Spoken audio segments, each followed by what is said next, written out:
Hello అందరికీ, అందరూ ఎలా ఉన్నారు? బాగున్నారా? సో ఇది నా రెండో వారం సంకష్టహార చవితి పూజ అండి. సో మొత్తం 3 సార్లు చేసుకుంటాను అని చెప్పేసి మొక్కుకున్నాను. సో ఫస్ట్ వారం మంచిగా ఆ స్వామి నాతో చేయించుకున్నారు. అలానే ఏ అడ్డంకి లేకుండాను చక్కగా రెండో వారం కూడా బాగా చేసుకున్నాను అనమాట. సో మార్నింగ్ వచ్చేసి మనం యాజ్ యూజువల్గా ముడుపు అయితే కట్టుకోవాలి కాబట్టి ముడుపు అయితే ఇక్కడ కట్టుకుంటున్నాను. సో చాలామంది ఏంటంటే ముడుపు ఎలా కట్టుకోవాలి అండ్ అలానే తోరం, మనం పూజకి తోరం కట్టుకోవాలి కదా. సో ఆ పూజకి తోరంకి ఎన్ని ముళ్ళు వెయ్యాలి అండ్ అలానే స్వామిని ఎప్పుడు కదపాలి, ఆ డౌట్స్ అన్నీ కూడా అడుగుతున్నారనమాట. సో ఫస్ట్ వారం చేసిన పూజ అప్పుడు కింద కామెంట్స్ అయితే అట్లా కొన్ని వచ్చాయి. సో నేను డీటెయిల్డ్గా ముడుపు ఎట్లా కట్టుకోవాలి అని చెప్పేసి డీటెయిల్డ్గా ఒక వీడియో చేస్తాను. ఈ పూజకి ఏంటంటే కొన్ని మనం పాటించాల్సి ఉంటుంది. సో ఫస్ట్ వన్ వచ్చేసి మనం బ్రహ్మచర్యం పాటించాలి అండ్ 2 days ముందు నుంచి నాన్ వెజ్ అదేది కూడా మనం తినకూడదు. అండ్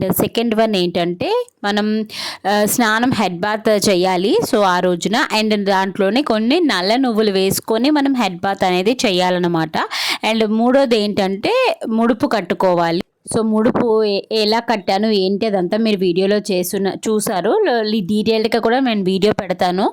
అండ్ చక్కగా మనం రోజువారీ నిత్య దీపారాధన ఎలా చేసుకుంటామో అలా చేసుకున్నాక చక్కగా ఈ ముడుపుకు కూడా మనము దీప నైవేద్యాలు చక్కగా ఇచ్చి హారతి ఇచ్చి మనం కోరికను చెప్పుకోవాలన్నమాట. And morning and fourth one ఇంకోటి ఏం చేయాలి అంటే ఉపవాసం ఉండాలి. కటిక ఉపవాసం మీరు ఉంటే ఉండండి, లేదు ఉండలేరు అనుకున్న వాళ్ళు చక్కగా పాలు లేదంటే పళ్ళు తీసుకొని హ్యాపీగా ఉండొచ్చు అన్నమాట, పర్వాలేదు. సో మధ్యాహ్నం టైంలో ఇప్పుడు నేను 2 o'clock నుంచి నేను నా పనులు అనేటివి నేను స్టార్ట్ చేసుకుంటాను అన్నమాట. అంటే ప్రసాదాలు ప్రిపేర్ చేయడము అండ్ అలానే మనకి పూజకి పత్రి కావాలి కాబట్టి సంకష్టహార చవితికి సేమ్ మనం వినాయక చవితి ఎలా చేస్తామో అలానే అన్నమాట. సో దానికి పత్రి కావాలి కాబట్టి నాకు దొరికినవన్నిటితోనే ఆ పత్రిని నీట్గా క్లీన్ చేసుకొని ఒక ప్లేట్లో అలా పెట్టుకుంటాను. అన్నీ అట్లా రెడీ చేసుకొని పెట్టుకుంటాను అనమాట. అండ్ దీంట్లో ఇంకోటి ఏంటంటే గరికతోని పూజ చేస్తాము మనము. అంటే ఒక 11 నామాలు ఉంటాయి. ఆ 11 నామాలు చెప్పినప్పుడు మనము ఒక్కొక్క గరిక కట్టను వేస్తామన్నమాట. దానికోసం అని చెప్పేసి ఒక 11 కట్టల గరికను అయితే రెడీ చేసుకొని పెట్టుకుంటున్నాను. అండ్ వీటికి ప్రసాదాలు 2 ఉండ్రాళ్ళు, ఇంకొకటి పొద్దున మనం ముడుపు కట్టుకొని పెట్టాం కదా దాంట్లో నుంచి బియ్యం తీసి పరమాన్నాన్ని అయితే వండుకోవాలి. సో ఇక్కడ చాలా మందికి ఏంటంటే ఒక డౌట్ వస్తుంది. సో పరమాన్నం మనం కొంచెం చేస్తేనే చాలానే అవుతుంది. ఇప్పుడు ముడుపు అంటేనే మనం చేతిలో దోసెట్ నిండా మనం తీసి వేసుకుంటాం కదా. సో ఆ బియ్యాన్ని అంతా ఏం చెయ్యాలి అని చెప్పేసి మీరు ఎంతైతే వండుదాం అనుకుంటున్నారో అంత పరమాన్నాన్ని అన్ని బియ్యాన్ని తీసుకొని వేరేవన్నీ మళ్ళీ ముడుపు కట్టేసి దేవుడి దగ్గర పెట్టేసేయండి.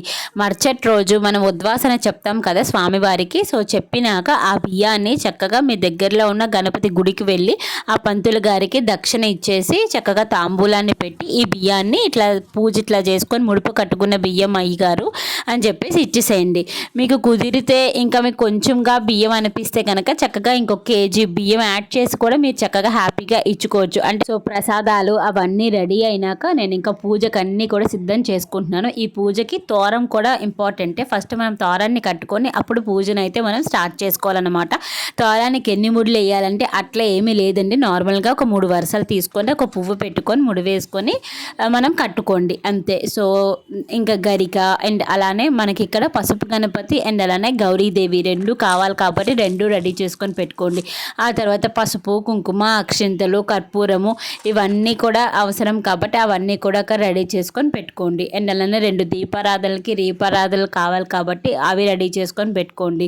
అండ్ అలానే ఫ్రూట్స్, మీరు చేసిన ప్రసాదాలు అవన్నీ రెడీ చేసుకొని పెట్టుకుంటే మనకి ఏంటంటే పూజ దగ్గర హ్యాపీగా ప్రశాంతంగా చేసుకోవాలన్నమాట పూజ. ఇది నేను నండూరి శ్రీనివాస్ గారు చక్కగా ఒక పీడిఎఫ్ చేసి పెట్టారనమాట. మనకి సంకష్టహార చతుర్దశి బై నండూరి శ్రీనివాస్ గారు అంటే మనకు అది వచ్చేస్తుంది. సో దాని కింద మనకి పీడిఎఫ్లో ఇది ఉంటుంది. మీరు హ్యాపీగా దాన్ని ప్రింట్అవుట్ ఒకటి తీసుకొని మీ దగ్గర పెట్టుకొని ఆయన చదువుతున్నప్పుడు మనం కూడా చూసుకొని చదువుకుంటే పూజ అనేది హ్యాపీగా చేసుకోవచ్చు అనమాట. మీ దగ్గర ఫోటో ఉంటే వినాయకుడి ఫోటో పెట్టుకోండి. లేదు అనుకుంటే విగ్రహం ఉంటే చక్కగా విగ్రహాన్ని కూడా పెట్టుకోవచ్చు.